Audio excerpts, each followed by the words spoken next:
Ladies and gentlemen, welcome back. Today we are looking at a traffic stop that every police officer dreads, stopping one of your own. What you're about to see is a masterclass in psychological pressure. The man behind the wheel isn't just a suspect, he claims to be in the business, implying he's a fellow officer or highly connected. Watch closely as he tries to use his academy training to intimidate the arresting officers, refusing every single test because, as he puts it, we've all been trained to say no. Will the blue wall of silence protect him, or will these officers hold the line? Let's dive into the footage. If I offered SFST right now, how would you perform? Stop somebody says no. We've all been trained that way. We all know that. You say no, plain and simple. Would you provide a breath sample? We've all been trained to say no. So we've all been trained. All of us here. Oh, boy, you know that. Maybe. No, that's not true. One ginger ale and Jameson.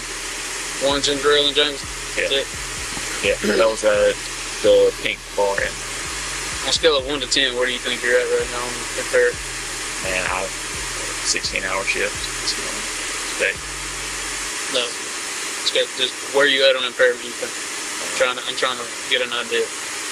I mean, again, about one ginger ale and Jameson, so that's about all 3. I mean, did you get a call on me a while ago? No.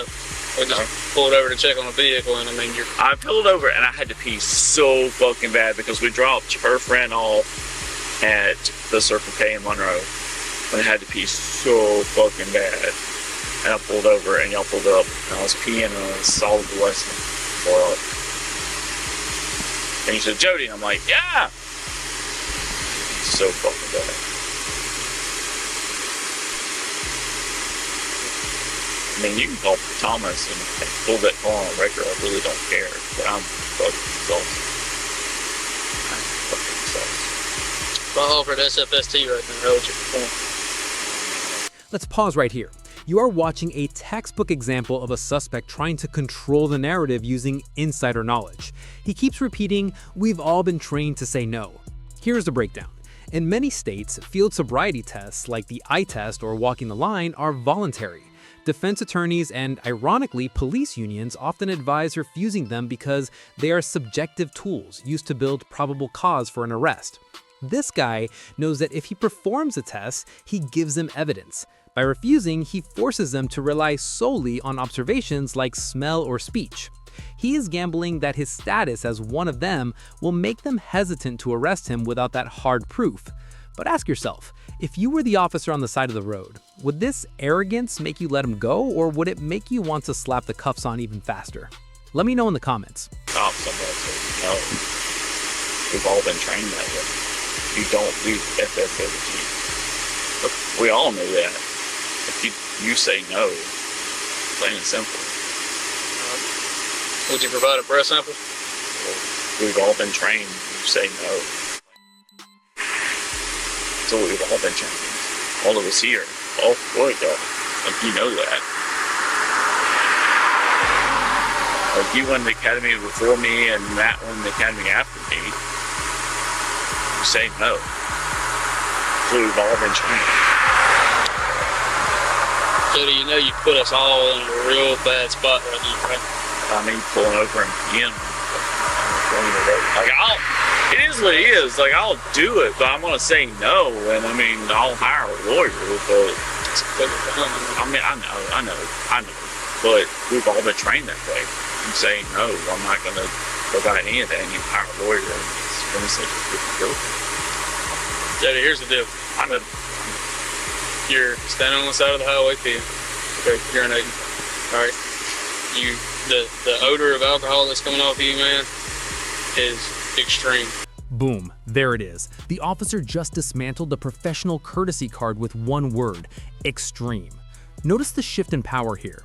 The suspect tried to guilt trick the officers by saying, "You put us in a bad spot," essentially trying to make the officers feel bad for doing their job.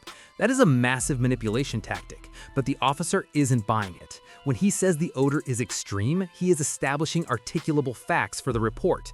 This is the moment the suspect realizes his badge or his training isn't a get-out-of-jail-free card tonight. It's a tense standoff, brotherhood versus duty.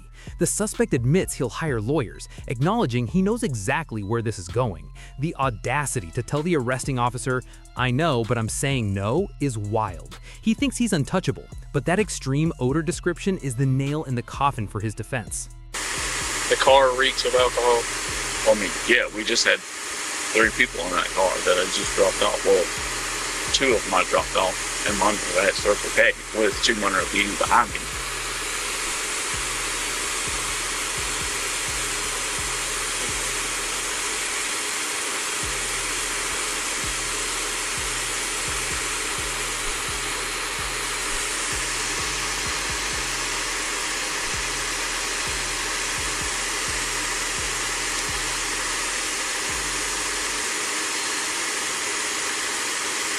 Spin around for me, Joe. Yes, sir. You put me in your bag, please. Yes, sir. Is there any way I can help? Ma'am, Is there any way I can help? call her out. All right. Yes, ma'am. You have my phone. Call this or handle it.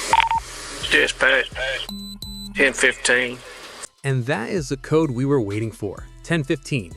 In police radio codes, that means prisoner in custody. The decision has been made. Despite the name dropping, the mentions of the academy, and the refusal to cooperate, these officers are doing it by the book. Now, watch what happens next. The bargaining phase begins. The suspect realizes the intimidation didn't work, so he switches to confusion and over-explaining. Listen to his story. It starts getting messy. He's talking about dropping off friends, 13 people, Circle K, peeing on the glass. It's the classic scattering technique where a drunk person tries to overwhelm the officer with too much irrelevant detail. But it's too late. The cuffs are on. The question now is, will he keep his mouth shut like he claimed he was trained to do, or will he keep talking and dig the hole deeper? Spoiler alert, alcohol usually makes people talk. For 35. Don't have anything. No, all my stuff is inside the car.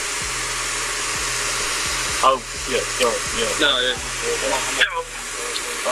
Yeah, all my wallet and everything is inside the car. No, all the inside the car.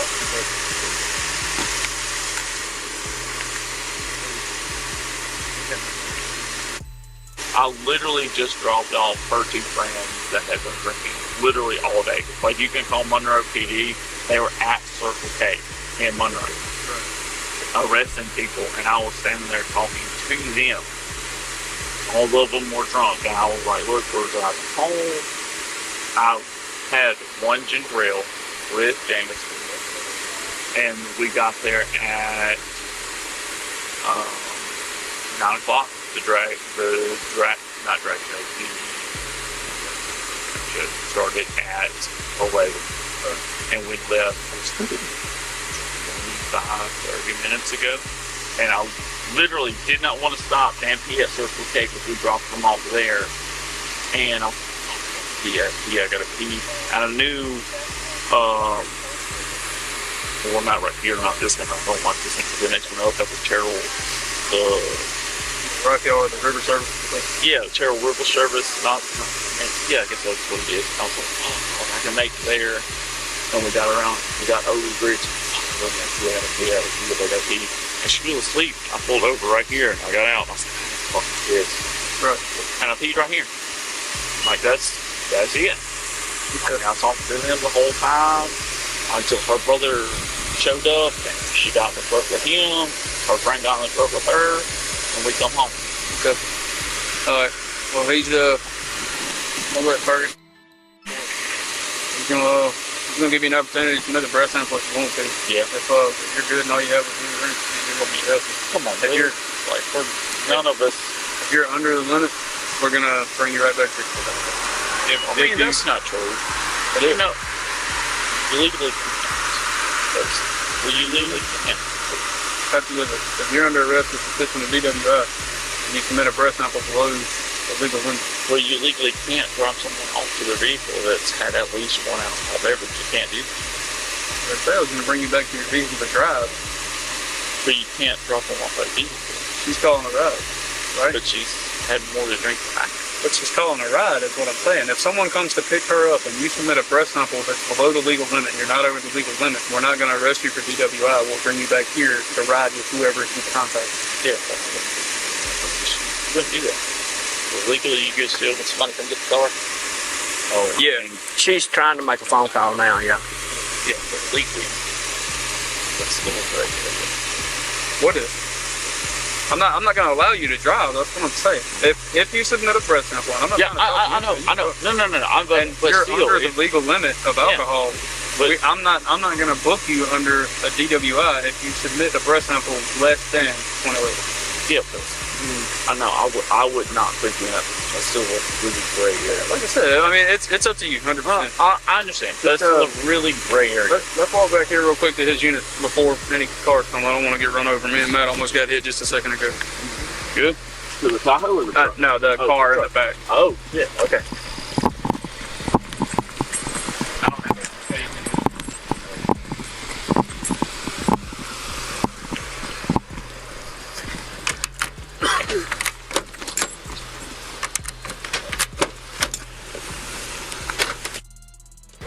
Red is killing me. He's got some really bright lights on this unit.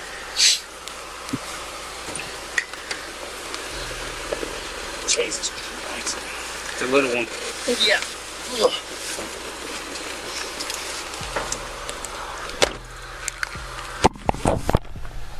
I can't even talk, man.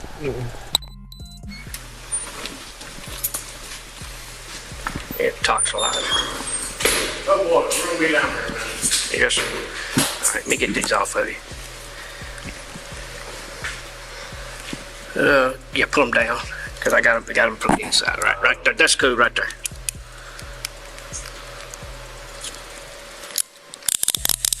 You put your hand around front, make it easier on you.